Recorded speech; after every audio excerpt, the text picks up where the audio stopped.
was a book, George Friedman, the geopolitical analyst. He wrote a book in the early 2000s called The Next 100 Years, where he tried to sort of forecast what the world might look like in the year 2100.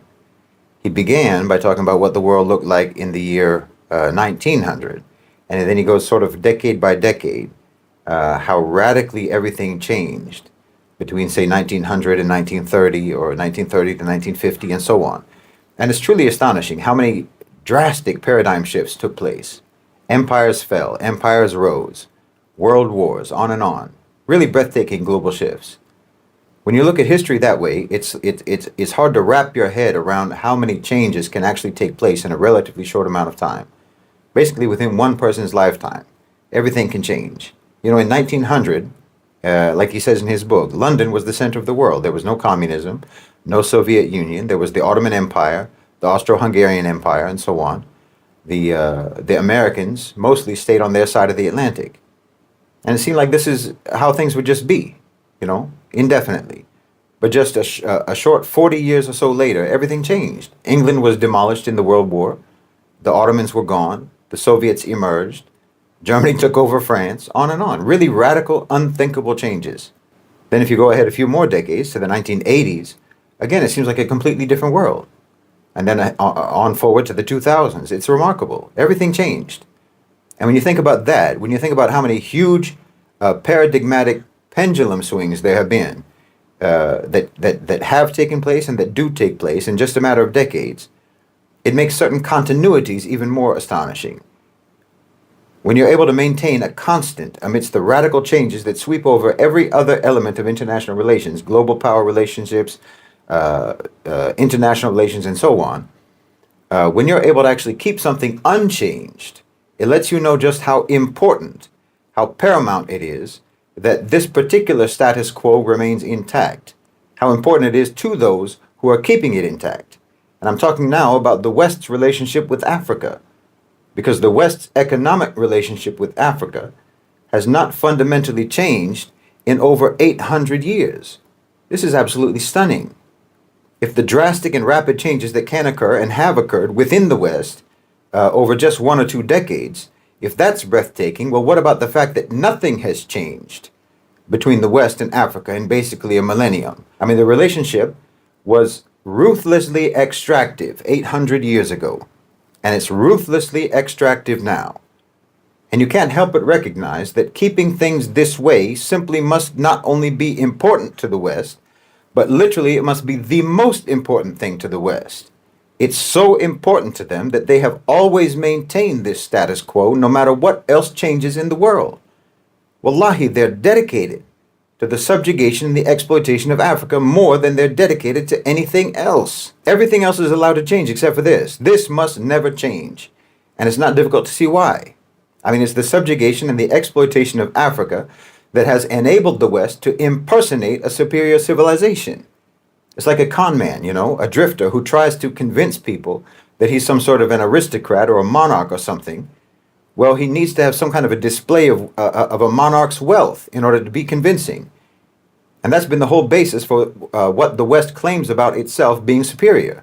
The whole basis has always been that they're materially successful. So, okay, today you have iPhones and technology, you have a high standard of living and so forth. So that means that you must be better. You must be more intelligent. You must be more evolved. You must be more civilized, more advanced than the rest of us.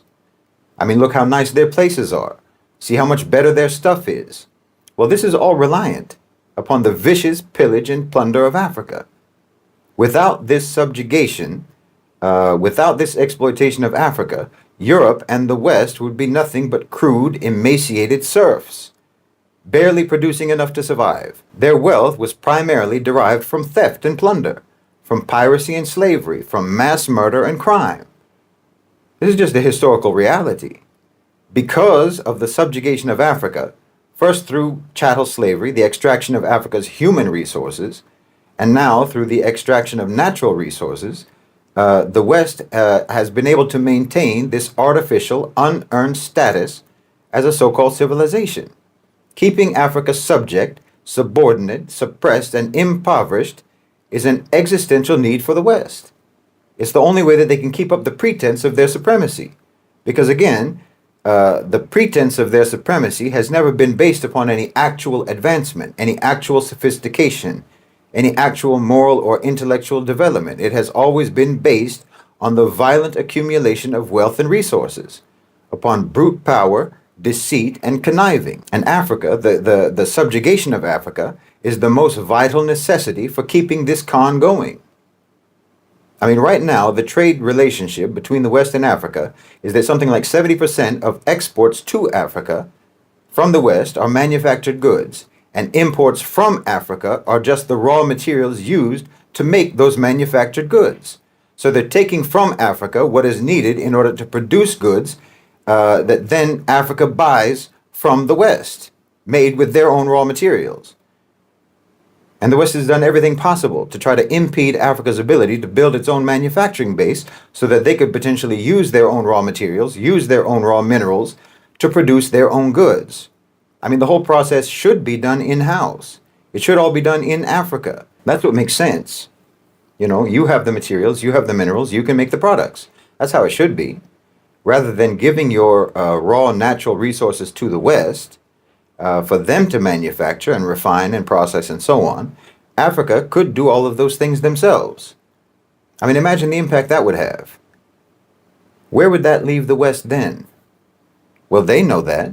The West knows that. They're acutely aware of their actual total dependence upon Africa. If Africa manufactured, if they used their own resources, their own minerals, their own materials for their own industries, well, the entire economy of the West would collapse. And with the collapse of their economy, their whole so-called civilization would collapse. Africa is the foundation upon which they built their house. So they know this. And like I said, this is why no matter what else changes in the world, no matter how power dynamics shift in the world, the subjugation of Africa has been maintained for over 800 years. There's literally nothing more important to them than this. And this is why there are very powerful factions in the West that want to destroy BRICS, and why they fearmonger about Chinese investment in Africa, and why America specifically is engaged in non-stop interference, covert operations, regime change, regime infiltration projects all across the continent. I mean, look at South Africa, the ANC, either out of naivete or corruption, or naivete that devolved into corruption, or out of coercion, or some combination of all of these factors, the ANC collaborated with neoliberal programs for 30 years. I mean, to one degree or another, for the last 30 years. But as global power dynamics have been shifting, and the creation and the ascendancy of BRICS has been taking place, people have started to have aspirations. And more importantly, they've started to have options. And those options have made their aspirations actually achievable. I'm talking about aspirations of political independence, aspirations of economic sovereignty, aspirations of getting out from under the yoke of the West. That's actually becoming achievable now. So the ANC was facing, and they are facing, severe criticism and opposition. They were being challenged. And they were being challenged by parties that do not accept neoliberalism, neoliberal colonialism, corporate colonization. And the U.S. knew that eventually they were going to lose power. Eventually the ANC was going to face the consequences of capitulation and collaboration, and they were going to be removed and replaced. And if the U.S. didn't do something, then the replacement for the ANC was not going to be an obedient client. Because again, South Africa has the option now not to be an obedient client of the West.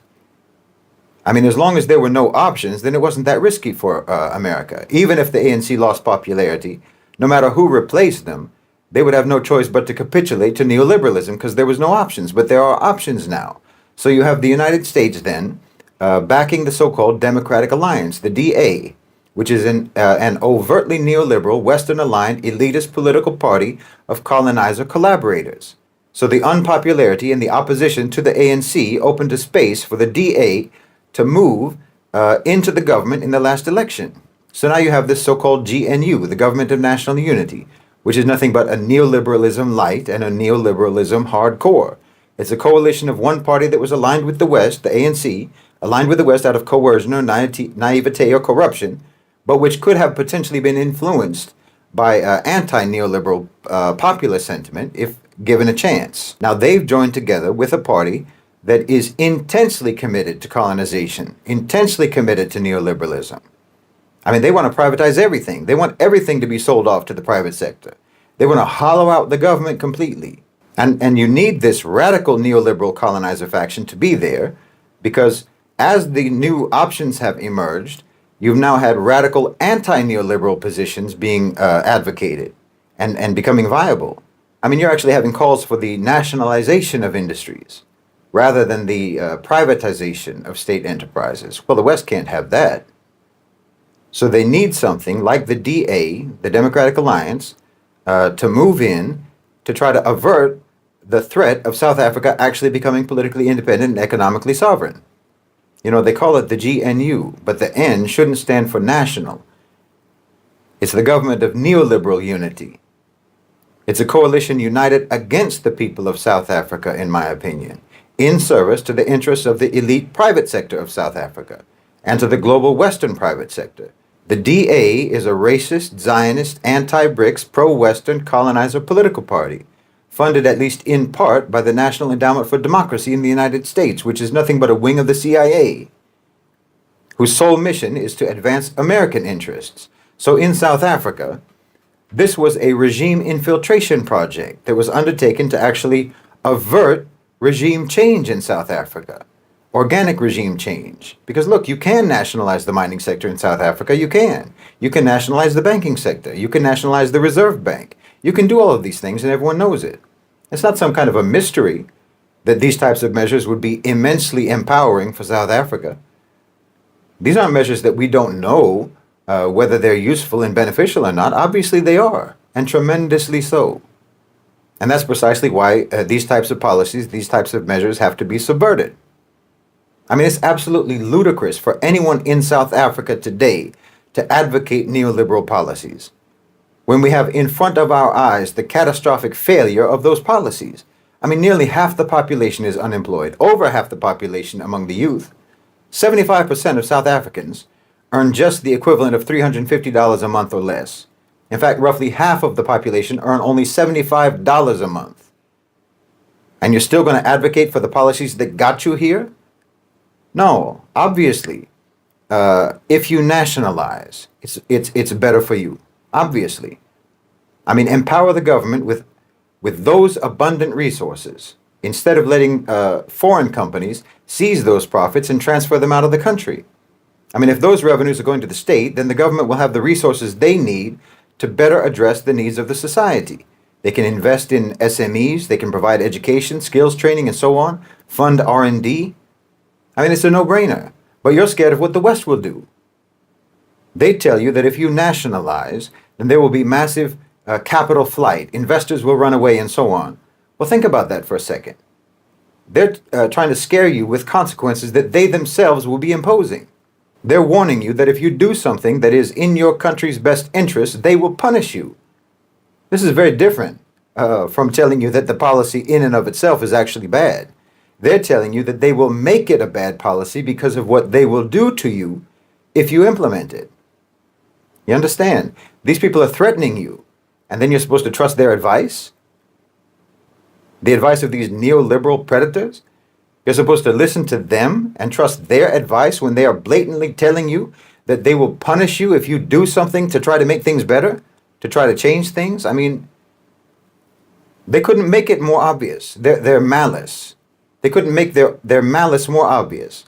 They couldn't make it any more obvious how against your best interests they are. How much they put their own private interests above the interests of their country.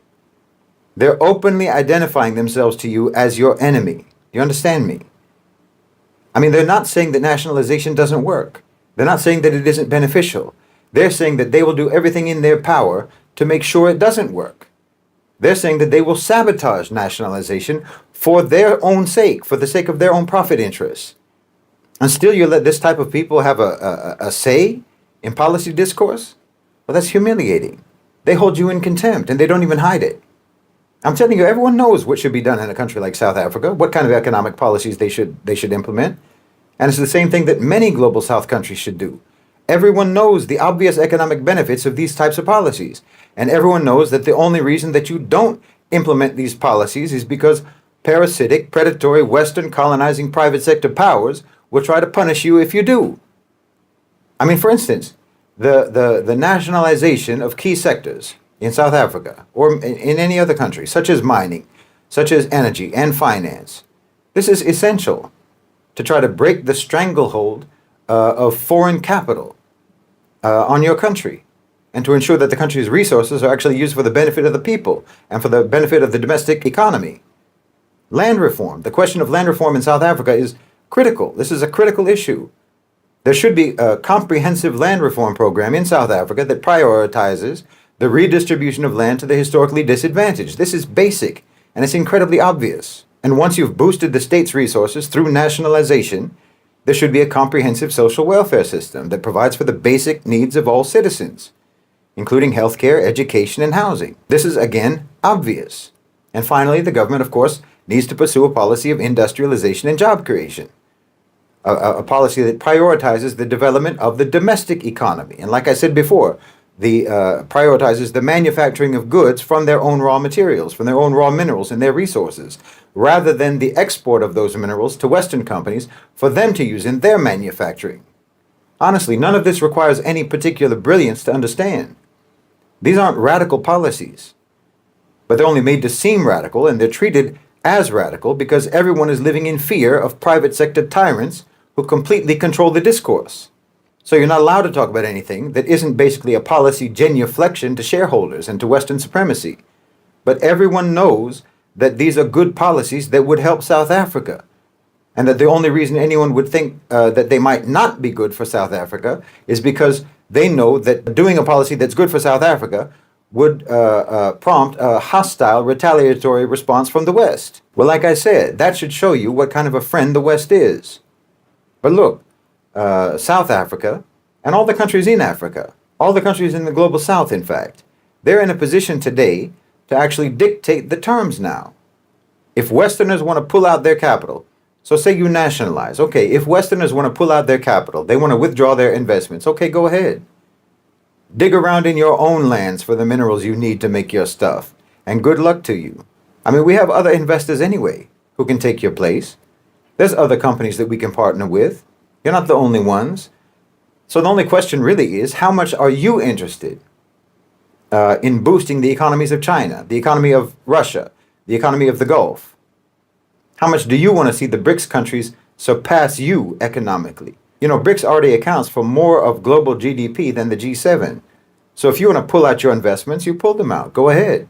You can only harm yourselves. No. South Africa and the Muslim world and all the global South countries, it's time for them to break away from this paradigm, break away from Western domination and start implementing all of those policies that they know perfectly well will benefit them, whether America likes it or not. I mean, can you imagine if the Gulf countries didn't put their oil sector under government control? Where would they be now? But look at where they are now. Look at the amount of capital they have now. Why, South Africa could have and should have a comparably massive sovereign wealth fund. There's no reason for them not to.